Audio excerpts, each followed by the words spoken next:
அஸ்ஸலாமு அலைக்கும் வரஹ்மத்துல்லாஹி வபரகாத்துஹு. இறைவனுக்கும் உறவுகளுக்கும் உறவினருக்கும் நண்பர்களுக்கும் சாந்தியும் சமாதானம் சுபிட்சமும் பெருப்பையும் என்னென்னும் நிறைவாகவே உண்டாகட்டும். நாங்கள் இந்த வீடியோ பதிவில் மிக முக்கியமான ஒரு இடத்துக்கு வந்துருச்சு. அதுதான் சவுர் குகை. இந்த சவுர் குகையண்டிய இந்த குகை எங்கே அமைஞ்சிருச்சுன்னு சொன்னடா, இந்த மலை மேட்டுக்கு மேல, இப்ப இந்த மலை மேட்டுக்கு மேல அதுக்கு பின்புறமாகத்தான் அமைஞ்சிருச்சு. இதுல விசேஷம் அப்படின்னு சொல்லி பார்த்தோன்னு சொன்னால், ரசூல் ஸல்லல்லாஹு அலைஹி வஸல்லம் அவங்கள கொல்லத்துக்கு வந்த நேரம், அதாவது ரசூல் ஸல்லல்லாஹு அலைஹி வஸல்லம் அவங்க ஹிஜ்ரத் போனது அபூபக்கர் சித்திக் ரலியல்லாஹு அன்ஹு அவங்களோட ரசூல் ஸல்லல்லாஹு அலைஹி வஸல்லம் அவங்க ஹிஜ்ரத் போற நேரம் காஃபிர்கள்ட கண்ணை மறைச்சி நாங்க அடுத்த திசையில போகணும் அப்படின்றதுக்காக வேண்டி இந்த மலைக்கு மேல வந்து சவுர் குகையில தங்கின. நீங்க எல்லாரும் சின்ன காலத்துல படிச்சிருக்கும் போது கதையுண்டு. ரசூல் ஸல்லல்லாஹு அலைஹி வஸல்லம் அவங்களும் அபூபக்கர் சித்திக் ரலியல்லாஹு அன்ஹு அவங்களும் குகைக்குள்ள ஒளிஞ்சு கொண்டிருச்ச நேரம் இந்த சிலந்தி வந்து வலை பின்னினது, புறா வந்து முட்டையிட்டு போனது. இதால வந்த காபிர்கள் வந்து அதை பார்த்துட்டு இந்த இடத்துல மக்கள் எரிச்சது வாய்ப்பே இல்லைன்னு சொல்லி திரும்பி போனேன். இந்த கதையில நீங்க படிச்சிருச்சோம். அந்த சம்பவம் அது கதையல்ல, உண்மையாக நடந்த ரசூல் ஸல்லல்லாஹு அலைஹி வஸல்லம் அவங்களுக்கு நடந்த உண்மையான விஷயம். அது நடந்த இடம் தான் அங்க மேல அந்த கல்லுக்கு பின்புறமாக இருக்கிறது.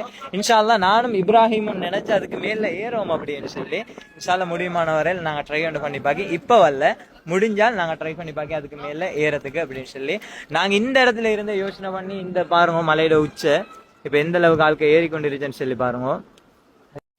இப்பவும் ஆட்கள் இந்த மலையால ஏறிக்கொண்டு ஆயிருச்சு, உங்களுக்கு பார்க்கறதுக்கு கேளும். சரியா, இந்த மேல இப்ப நீங்களுக்கு விளங்கி இந்த கல்லுக்கு பின்புறமாகத்தான் இது இப்ப பாருங்க, இந்த இடத்தாலே ஆட்கள் ஏறிக்கொண்டு வைத்து கொண்டு இருச்சு. இந்த கல்லுக்கு பின்புறமாகத்தான் அந்த குகை அமைஞ்சிருச்சு. அப்ப இந்த சவுர் குகையில அமைஞ்சி ரசூல் ஸல்லல்லாஹு அலைஹி வஸல்லம் அவங்களும் அபூபக்கர் சித்திக் ரலியல்லாஹு அவங்களும் 3 நாள் அந்த இடத்துல தங்கி இருந்த அந்த 3 நாளும் அவங்களுக்கு தேவையான உணவை, இப்ப நாங்க இந்த இடத்துல இருந்து பார்த்தாலே இந்த மலை எவ்வளவு பெருசு, அதுவும் கருங்கல் குழி மாதிரி, இப்ப ஸ்ரீலங்கால இருச்சே மாதிரி மலைகள் அல்ல, கருங்கல் குழி மாதிரி இருச்சே இந்த மலைகள் தான், கல்மேடுகள். இந்த மலைக்கு தண்ட வயிற்றுல புள்ளைய சுமந்து கொண்டு அபூபக்கர் சித்திக் ரலியல்லாஹு அவங்களோட மகள், அதாவது ஆயிஷா நாயகி அவங்களோட தாத்தா, வயிற்றுல குழந்தைய சுமந்து கொண்டு அஸ்மா நாயகி அஸ்மா ரலியல்லாஹு அவங்க ஏறி அந்த இடத்த போயிட்டு 3 நாளா சாப்பாடு கொடுத்தவங்க வந்து இப்படி பெரிய வரலாறு இருந்துச்சு.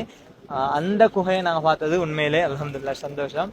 இப்போதைக்கு ஏற கிடைச்சல, இன்ஷால்லா அடுத்த முறை வந்து சரி நாங்க அதுக்கான நேரம் ஒதுக்கி நாங்க முடியுமான வரையில அதை ஏறி பார்க்கறதுக்கு ஐடியா ஆயிருச்சு.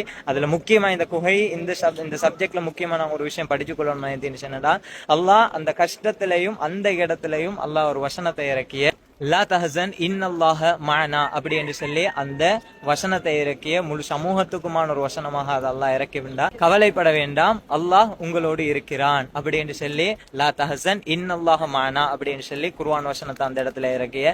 நாங்களும் எங்களுக்கு நிறைய கஷ்டங்கள் வார, கவலைகள் வார, எல்லா சந்தர்ப்பத்திலையும் எங்களோட வாழ்க்கையை வெறுக்கி அப்படின்னு சொல்லி நாங்க யோசனை பண்ணிட்டோம். அந்த தருணத்துல நீங்க யோசனை பண்ண வேண்டிய ஒரே ஒரு விஷயம், எங்களோட அல்லாஹ் இருச்சுன்னு சொல்லி அல்லாஹ்வை குர்ஆன்ல சொல்லிய லா தஹசன் இன்னல்லாஹ மஅனா அப்படின்னு சொல்லி இந்த சப்ஜெக்டை எங்களுக்கு இப்போ வாழ்க்கையில வர கஷ்டங்கள் அத்தனையுமே கடந்து போவதுக்கு இன்ஷா அல்லாஹ் அல்லாஹ் உங்களுக்கு அருள் புரியணும். நானும் இந்த இடத்துக்கு வந்து எனக்கு இதை பார்க்கக்கூடிய பாக்கியம் கிடைச்சிருச்சு. அல்ஹம்துலில்லாஹ் எனக்கும் துஆ செஞ்சுங்க. இன்ஷா அல்லாஹ் சந்திச்சோம் அடுத்தடுத்த பதிவுல. அஸ்ஸலாமு அலைக்கும் வரஹ்மத்துல்லாஹி வபரகாத்துஹு.